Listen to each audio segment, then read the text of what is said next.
somasi terhadap seseorang, yang saya katakan seseorang, yang dimana pada sampai saat ini belum merespon. Walaupun waktu saat itu merespon untuk bertemu, tapi pada kenyataannya sampai saat ini belum ada pertemuan antara pihak kami sebagai lawyer dengan pihak klinik atau pihak seseorang tersebut. Ya pada saat kemarin saya belum mau ketemu teman-teman media karena saya berharap pada saat somasi pertama mereka kooperatif. Rupanya mereka hanya janji waktu datang, saya tunggu di kantor, tidak datang. Padahal hal itu sudah saya nggak mau menyebutkan baik orangnya maupun kliniknya. Karena saya pikir mungkin nanti ada mediasi. Dan yang kedua ini baru menyatakan hari Rabu besok baru mau bertemu. Dan apabila memang tidak ada ketemu dalam konsep kontraktual, artinya dalam konsep kesepakatan, maka kita akan melakukan upaya hukum. Habis 1 tahun saya kejadian di filler, selama perjalanan 1 tahun itu tidak mengalami gejala apa-apa. Tapi katanya yang namanya filler itu 1 tahun itu sebenarnya sudah hilang karena filler itu tidak berbahaya. Ingat ya, filler itu tidak berbahaya. Tapi dalam 1 tahun reaksi filler saya ini tidak hilang, tapi mengeras seperti batu.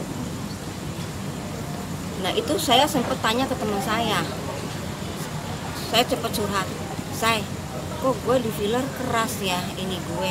Sama teman saya dipegang-pegang, loh kok lu filler begitu? Jangan-jangan ini bukan filler lagi, jangan-jangan silikon. Saya kan nggak tahu silikon itu kayak apa. Silikon nggak akan ada yang mau, karena tahu risiko silikon itu berbahaya. Nah, habis itu waktu mengalami kekerasan, tiba-tiba ini saya kayak mengeluarkan seperti air. Pertama airnya putih. Pertama kali yang saya curhat ke Mas Gion, Mas aku kok di filler ngeluarin ini kayak nanah. Wah kok kayak gitu? Saya curhat nih pertama kali sama beliau. Nah saya juga curhat ke adik saya. Sampai adik saya fotoin waktu saya mengeluarkan nanah. Akhirnya karena saya sempat takut, saya telepon lah ke si tante itu. Itu udah saya omelin, udah saya maki-maki. Tapi tidak ada.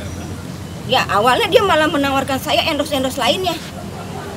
Saya bilang saya ini punya permasalahan di dagu waktu anda filler, kenapa jadi seperti ini? Kamu malah nawarin saya dengan endorse lainnya, DNA salmon lah dia nawarin saya. Malah dia bilang jangan khawatir, itu gampang, tinggal operasi buang, nanti kita punya tim yang lainnya, dia bilang. Mana ada orang, dia malah nuduh saya endorse tempat lain. Mana ada orang yang lagi sakit mau di endorse di tempat yang terjadinya sama. Gak ada yang mau, ini aja belum selesai. Saya pertama kali endorse dagu itu di tempatnya dia, karena saya tidak pernah di endorse di tempat lain. Saya disuntik waktu bernanah itu, saya dibantu oleh klinik Teta untuk membuang infeksi ini. Selama 7 hari saya dibuang infeksi. Tapi sebelum saya disuntik infeksi itu, dokter yang menanggulangi saya juga megang, kok keras begini, filler sebenarnya nggak begini Mbak Rensi. Ya saya tuh tadi cuma berpikir, ya Allah, kalau ini masih bisa sembuh, ya sudahlah. Yang penting ini sembuh saja, baik, ya sudah. Mungkin dengan cara netralisir, disuntik antibiotik itu sudah selesai. Saya mungkin nggak akan keluar lagi, ya udahlah saya nggak mau perpanjang gitu kan. Yang penting saya sembuh. Nah, habis disuntik netralisir itu, terus disuntik antibiotik selama 7 hari, kempes. Tapi kerasnya ini tidak hilang. Karena saya pikir waktu itu tapi tetap saluran pembuangan ini tidak tertutup. Ini masih ada saluran pembuangan nanahnya itu masih tidak rapat. Nah, dalam 2009 itu jangan dikira saya tuh tidak mengalami gejala apa-apa. 2009 itu saya mengalami infeksi, tapi tidak mengeluarkan nanah. 2019 Sorry, 2019, maaf 2019 itu selama 1 tahun. Nggak kambuh. Enggak, kambuhnya cuman kayak bengkak, terus aku meriang, bengkak meriang, aku cuma minum antibiotik apa itu, tidak mengeluarkan nanah ya, itu terus begitu. Sampai kan kalau namanya orang infeksi itu kan pasti mood dalam diri kan nggak enak, makan nggak enak, menerima kerjaan nggak enak, ngalamin sakit. Itu yang terus saya alami selama 2019 itu. Tahun 2020 waktu saya lagi acara keluarga, tiba-tiba saya panas, yang panasnya tinggi sekali. Saya merasakan pembengkakan di sini sampai membuat wajah saya aneh. Bibir saya sampai kayak orang menyon gitu. Nah, mungkin selama 2019 itu kontraksi itu pecahnya di 2020. Nah, di situ langsung adik saya WA ke tante itu tidak ada membalas. Tan, kok kenapa ya kakak saya seperti ini? Ini gimana ya? Dia pakai WA-nya saya, di telepon juga nggak diangkat. Nah, namanya seorang adik, dia tahu perjuangan saya waktu 3 tahun itu saya sakitnya kayak apa. Karena adik saya tahu saya itu tinggal sendiri. Jadi dia yang merawat saya selama 3 tahun. Mungkin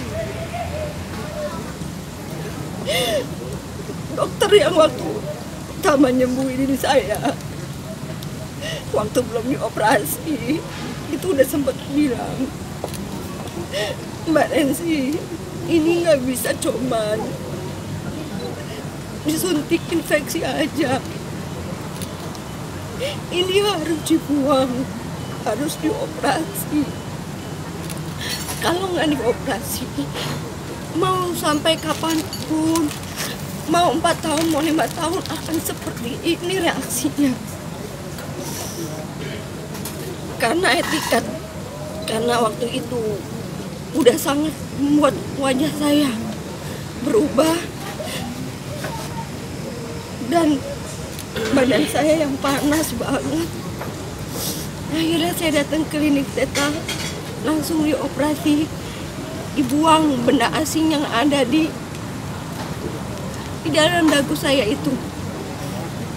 Anda udah lihat kan benda asing yang ada di itu nggak dibawa karena lagi diuji lab itu berbahaya atau enggak.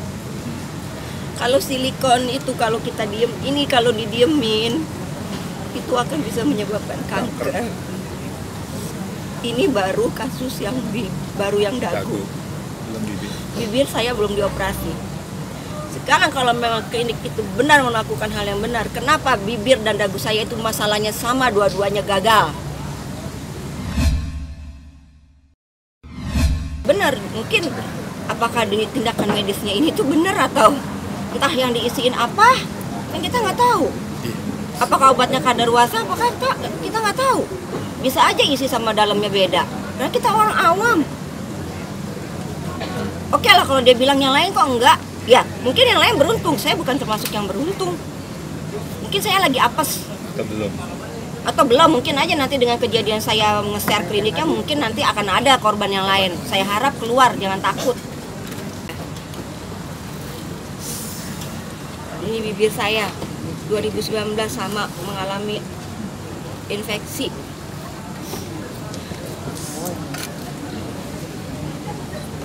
Itu saya masih coba bertahan dengan saya ke dokter untuk memperbaiki sendiri. Saya trauma, nggak akan mau balik lagi ke dia. Ini ya, yang udah dibuangnya. Ini dagingnya ini. Nah, itu dagingnya yang ada di dagu saya. Apakah filler seperti itu? Jadi jangan lupa untuk subscribe Cumi Cumi. Ditekan ya tombol lonceng merahnya.